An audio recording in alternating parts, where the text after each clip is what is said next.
महाराष्ट्रातल्या खड्ड्यांच्या साम्राज्यात हा एकमेव रस्ता आहे जो कोणत्याही खड्ड्यांशिवाय उभा आहे। पुण्यातला जंगली महाराज रोड हा एक फक्त रस्ता नाही आहे, तर एक इंजिनिअरिंगचा चमत्कार आहे।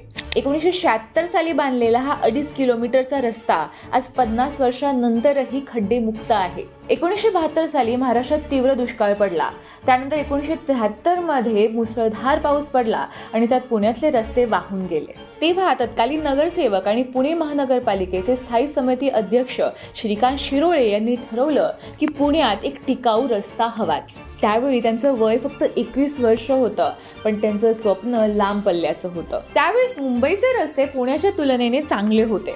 शिरोळेंनी अनेकांना विचारलं की मुंबईत सुद्धा पाऊस पडतो, पण तिथले रस्ते टिकून कसे राहतात? त्याचं उत्तर होतं रिकॉन्डो।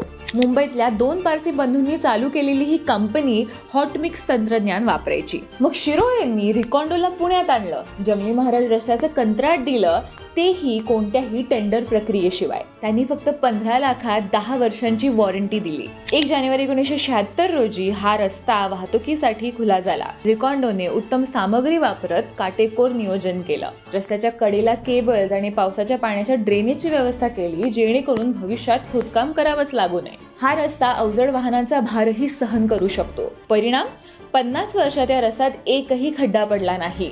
वेळोनवेळ किरकोळ डागडुजी करावी लागते, पण तितकंच।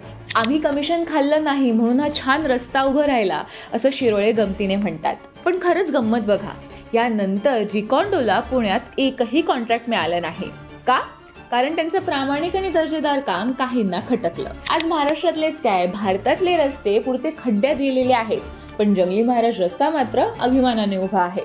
उत्तम काम, तंत्रज्ञान आणि प्रामाणिकपणाचा पुरावा म्हणून।